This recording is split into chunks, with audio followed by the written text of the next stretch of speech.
Hi, friends. I'm coming to you today to talk about interspecies communication and interdimensionality and how these things are relevant to transformative justice and decolonization.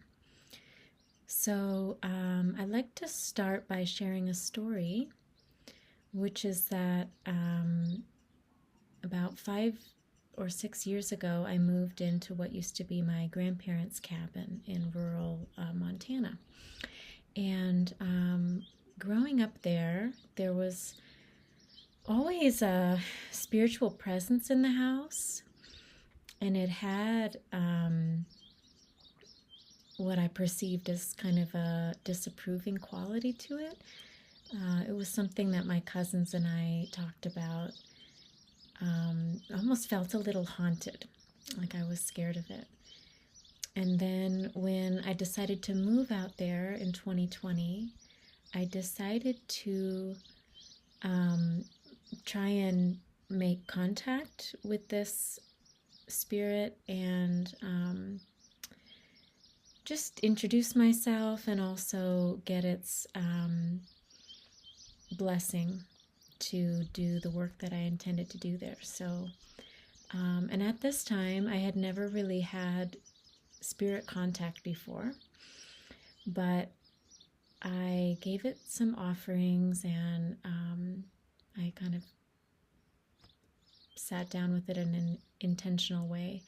And really quickly and really clearly, this message came through, which was that, first off, to not underestimate the power of that place.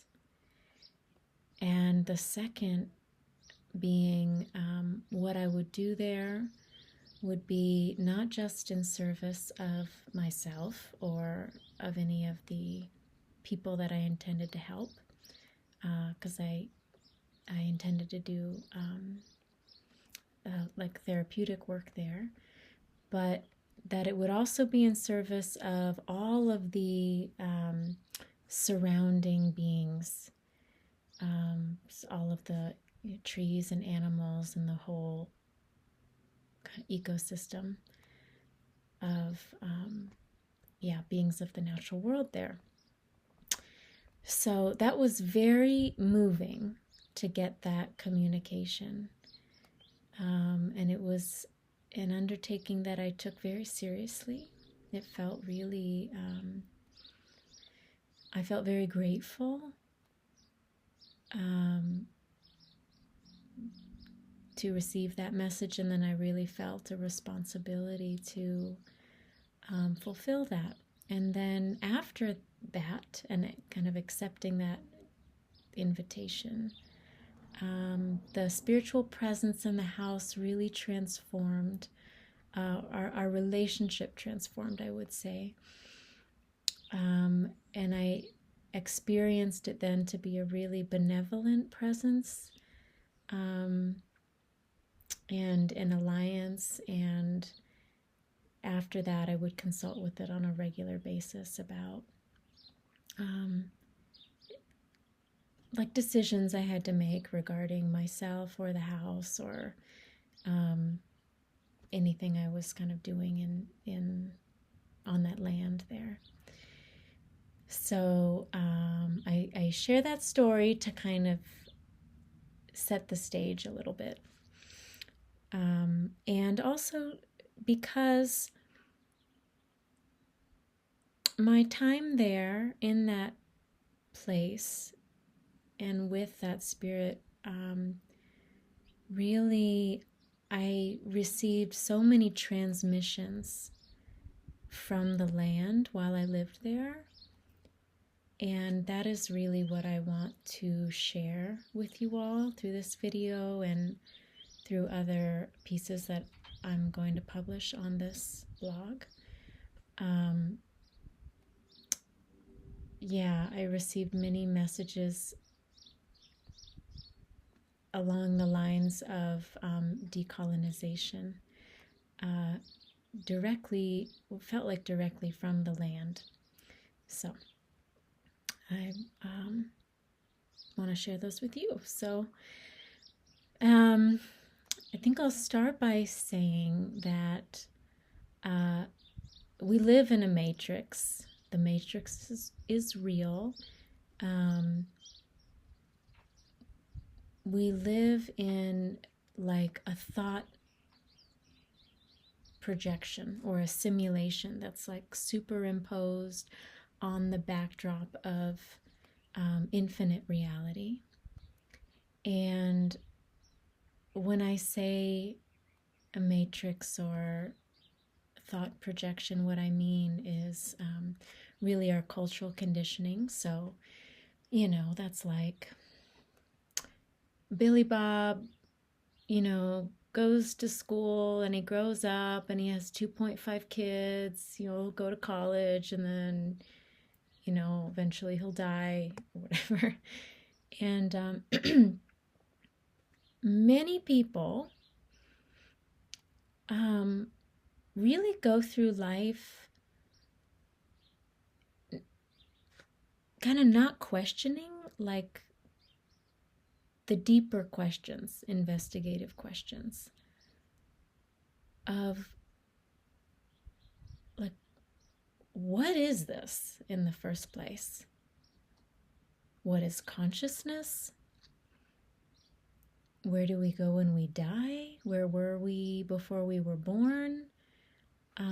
They just kind of live in like the video game. And don't often ask those existential questions. And even like regular psychotherapy really operates within the matrix, or even just within the concept of like this incarnation. So there's a lot of emphasis on early childhood experiences and the nuclear family and, you know, attachment, you know, growing up. But, you know, like psychedelic assisted therapy is really, it departs from regular psychotherapy at that point of those existential questions. So they really kind of open our mind beyond the matrix.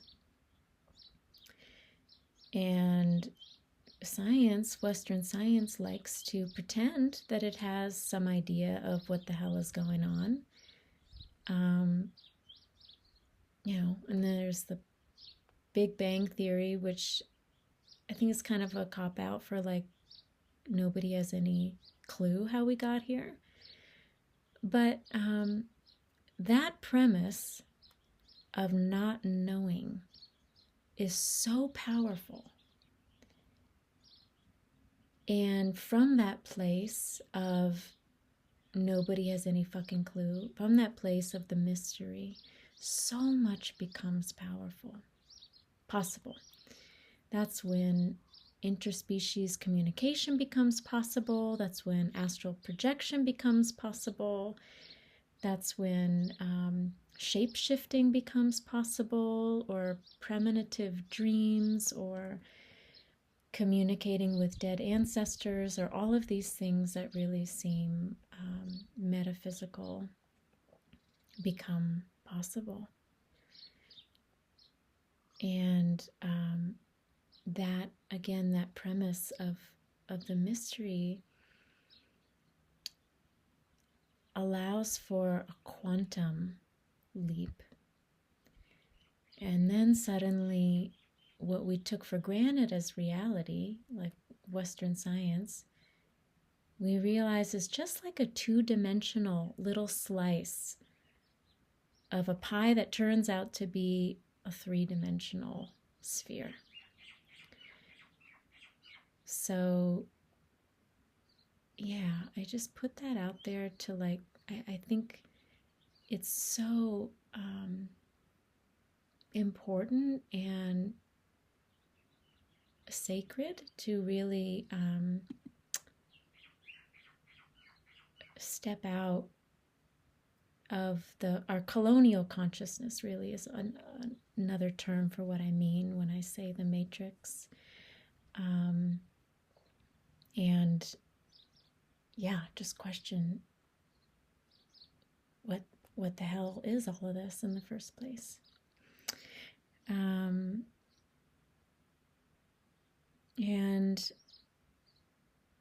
so I think next I want to just introduce a couple individuals here. So this is Tilcum. I was introduced to Tilcum by somebody named Sue Walker.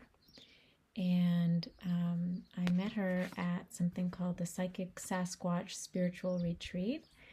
And Sue Walker is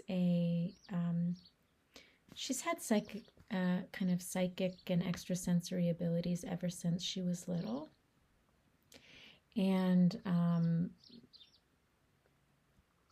so she ended up having extraterrestrial contact experiences.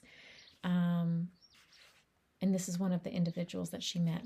So, and she's also an artist, and she drew this picture. So, as the story goes, at the time, she had moved to Albuquerque, New Mexico, at the base of the Sandia Mountains, and she kept receiving this, like hearing voices, and she was finally like, what the hell is that? Like, who are you? And she came to learn that the voices were coming from inside the Sandia Mountains, and there was a base there, an underground base, with these individuals. They're the Ponti people from the Zeta Verticuli star system, which is in the Orion constellation. And they are stationed there to work with people to prepare people for official first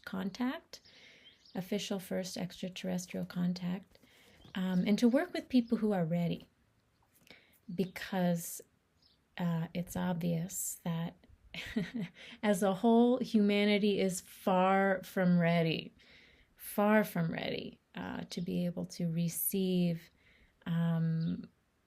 contact like that without, just having a complete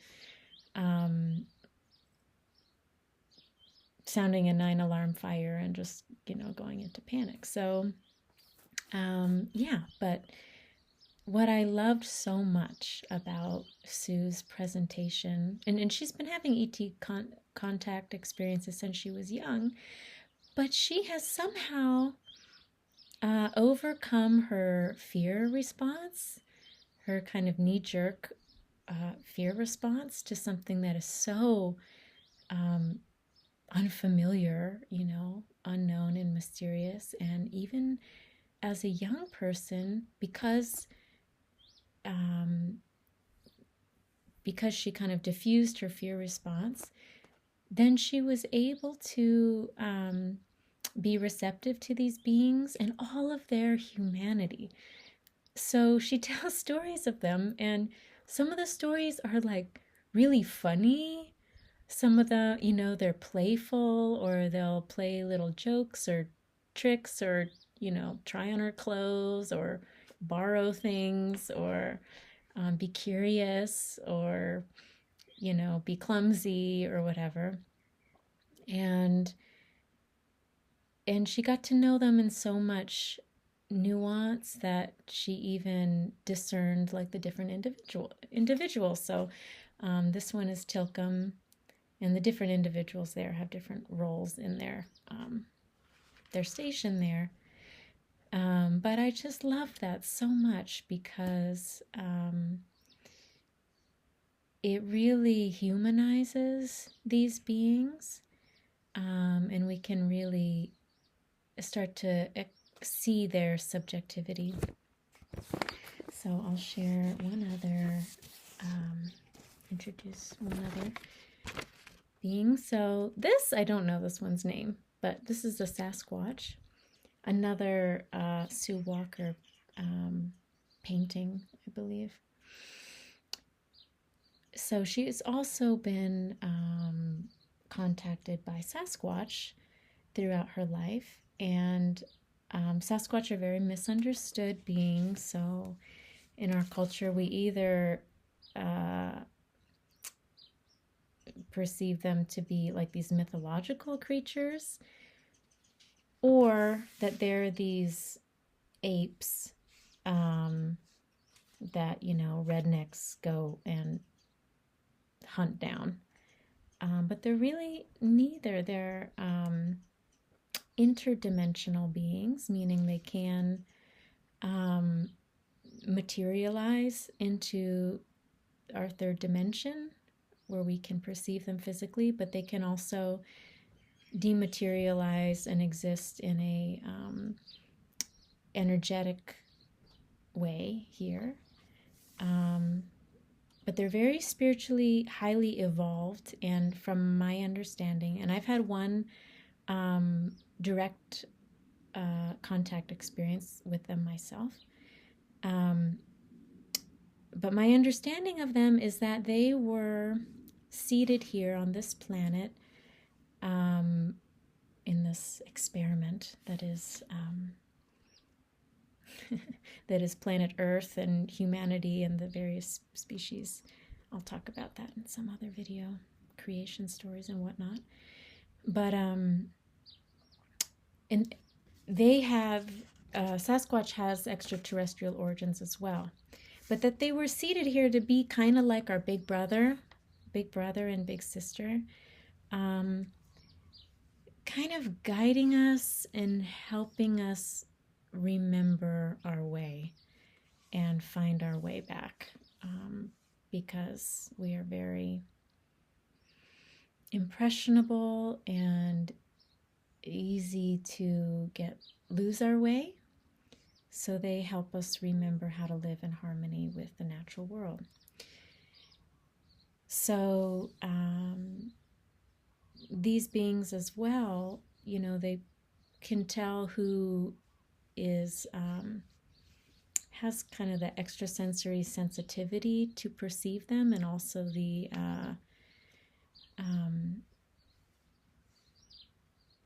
regulation ability, I guess, not to freak out or sensationalize them.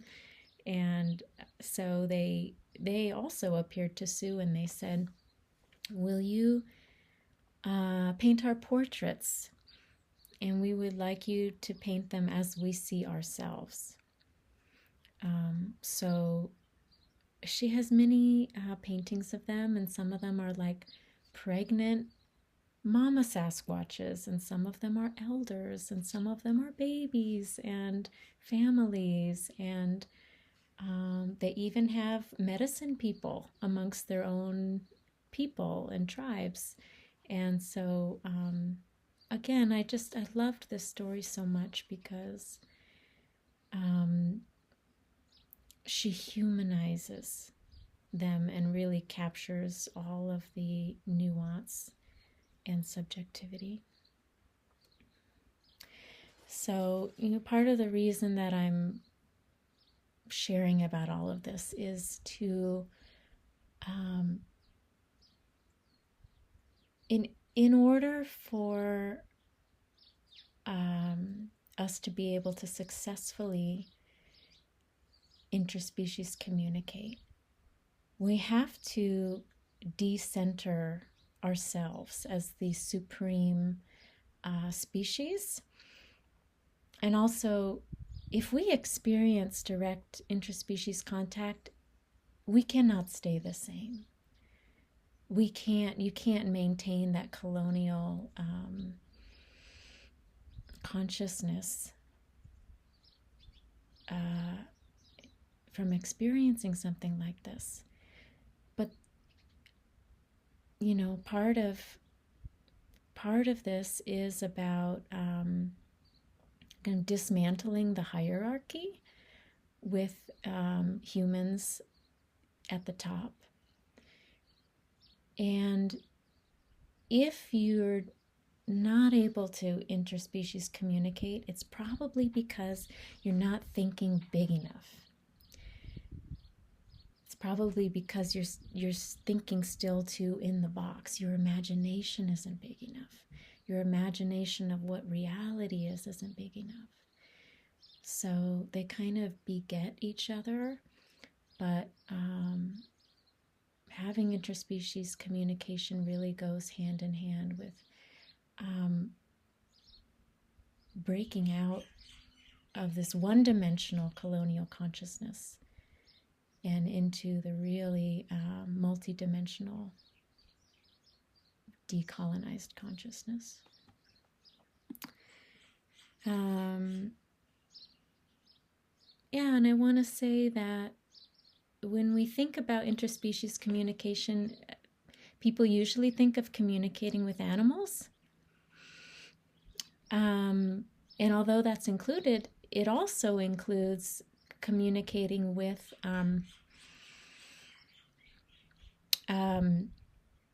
any element of nature. So it could be water, it could be the mountains, it could be crystals, it could also be extraterrestrials, it could also be spirits. So like ancestor spirits, it's the same mechanism.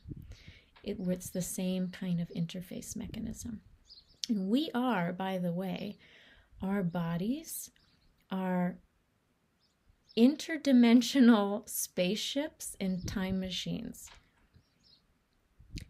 If you want to communicate with any of these beings, it's a matter of going into our senses in the body, coming out again of that thought projection, that colonial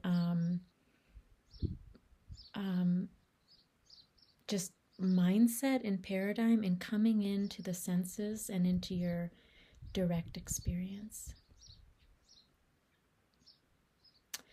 Yeah, and it's really coming back into our mother tongue, our primary language, because we're all we know how in our like kind of organic mechanism or organic organism, we all know how to communicate non-verbally and communicate psychically in the same way that different species, animals, for example, communicate with each other. Yeah, so coming back to our primary language.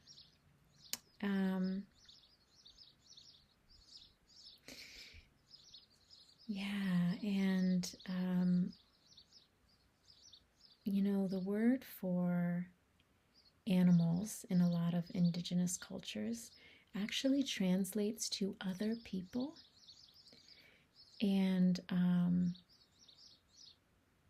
a lot of elements of nature actually have like an animate quality to them. So like sun chief or grandmother moon or the star nations or the four-legged people or the standing people, that's trees. And so there is this like innate just recognition of the humanity, the animate quality of these other beings that we in our Western culture and language consider inanimate objects. And so when we think about how to interspecies communicate, one way, I think one of the most powerful ways is through prayer. And when I say prayer, I mean the pairing of description with gratitude. So, for example, say you're giving gratitude for a tree. It might be like, Thank you for being this antenna that just grounds all of this frenetic energy. Thank you for converting all of this carbon dioxide to oxygen that we can breathe.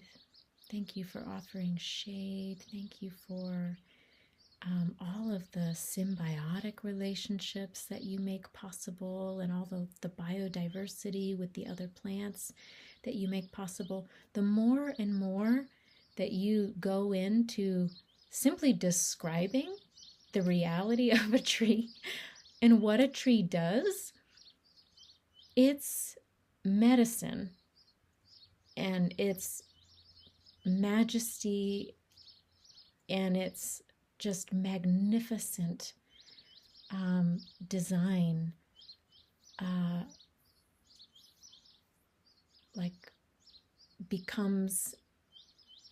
you become aware of that. And in doing so, it kind of transforms from this two-dimensional object into which we've cast it. We just objectify all these things, and its humanity kind of remembers itself to our senses. Because everything that's alive, there's the Fibonacci sequence, the sacred geometry. Everything that is living is that magnificent. But it's just a matter of us actually remembering it. Everything has that beautiful, divine order, that cosmic order. And it's a matter of remembering it. Then we remember, the sacredness of it. So when you do that, suddenly, we can find ourselves in a circle, like a councilship with all of these other beings with unique medicine, with diverse medicine, but for whom we feel a respect, like I said, these indigenous cultures that regard these other beings as other humans. It's and kind of relate to them almost like one tribe would to another, for example. We suddenly find ourselves in a circle of really intelligent beings, what we regard as really intelligent beings. And from there we can have a cooperative relationship. We can consult with one another on decisions about really what's best for everybody. We can have these collaborative relationships rather than, what we have now, this whole paradigm about dominance and dominion and human supremacy, and everything is here to serve us. Instead, we can live in this symbiosis and recognition of the power of these other beings.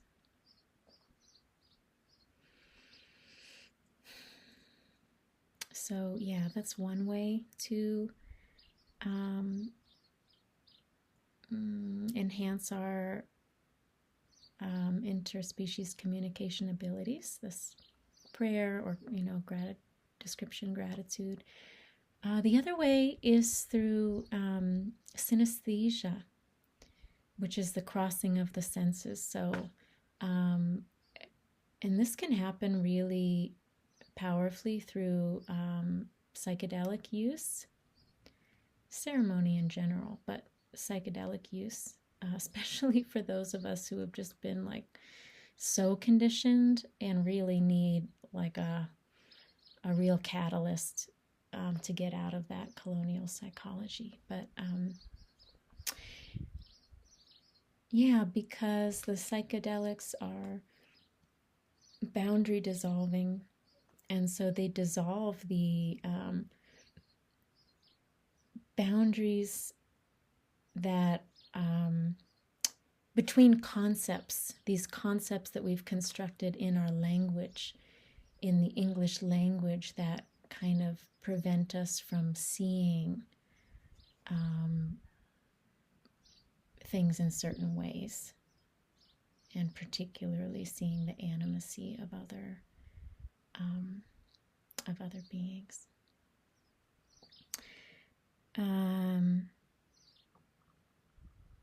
I just wanted to share a little anecdote before a closing story. So I have a friend who, her psychic abilities were developing, were growing, and she was on a walk one day, and she got this message from a tree, and the tree said, all of the natural world knows that humans are sick. And I just loved that, because it's like, we are the last to know. You know, it's just common knowledge amongst all the natural world, and we think we're the cream of the crop. And it's ironic, and the joke is on us, because that's what obstructs us from seeing that really we're sick. We are sick. In this way of perceiving our supremacy. So, last story. I have a friend who goes into Yellowstone Park every year and does ceremony with the wolves. And he was very instrumental when the wolves were reintroduced to Yellowstone Park. I can't remember the year. I think it was in the 90s, I think. But wolves were almost extinct from the continental United States because of poaching. And so there was this project to bring wolves down from Canada and put them in Yellowstone Park, where they would be protected, to start a population there. And it was a very contentious issue, because ranchers didn't want wolves eating their cattle. And wolves have been so demonized in our culture. So this is a good example to talk about interspecies communication and shifting our perception. So anyway, my friend was very instrumental in doing ceremony around the reintroduction of them into Yellowstone. And so now he goes in annually and will kind of sit in the vicinity of them and commune with them and check in and see if there's anything that they want to share. And a couple years ago, they shared something with him, which is that so originally humans and wolves had a pact. And we really had this alliance. We had this symbiotic relationship. In fact, I've heard that a lot of indigenous cultures modeled their social structure after wolves, because wolves are so socially intelligent and they have a very sophisticated social structure amongst them. And at some point, humans broke that pact. And we have really forgotten it, and we have really lost our way. And there are some wolves that are holding out hope or faith that we will remember ourselves and come back to them. And then there are others that are tired of waiting. And they're kind of ready to take drastic measures. I don't know exactly what that means. It sounds like some kind of interspecies revolution or uprising or something, which I would be all for. Oh my God, like bring it on. We're just the most invasive species on the planet. But yeah, what they said to my friend was that they miss us. They miss us. And that just like, oh, that really moves me every time I think about it, because it sounds like there's a memory of our innate nature.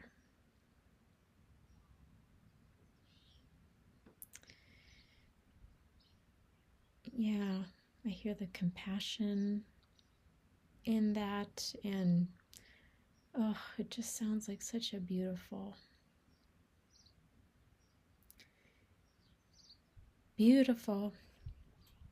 cooperative way to live. And I really wonder what would become possible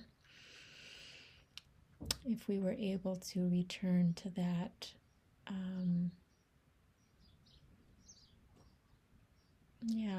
like reciprocity and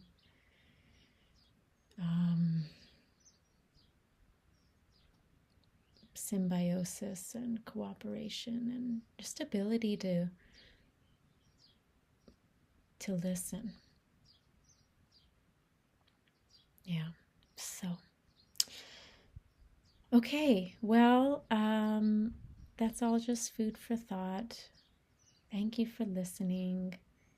And I look forward to sharing more on this topic of decolonization and decolonizing our consciousness. In this last story, the reason I share it is really about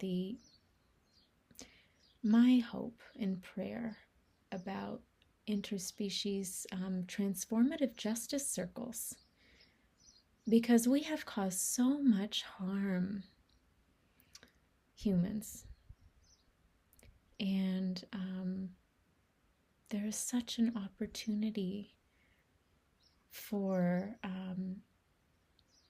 reparations and reconciliation and grief and restoration.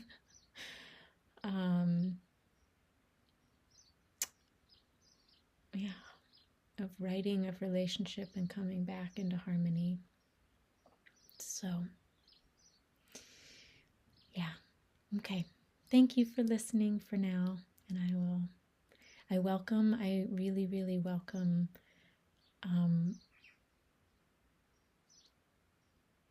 interaction around this subject. So for anybody that feels inspired, I really want this to be a conversation and kind of a collaborative thing. I think some collaborative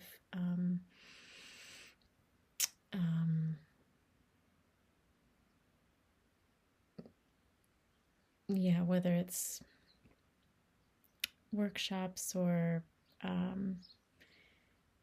containers of some kind will come forward from sharing this. So that's just what I have to say for today about this transmission from the land. Okay, thank you.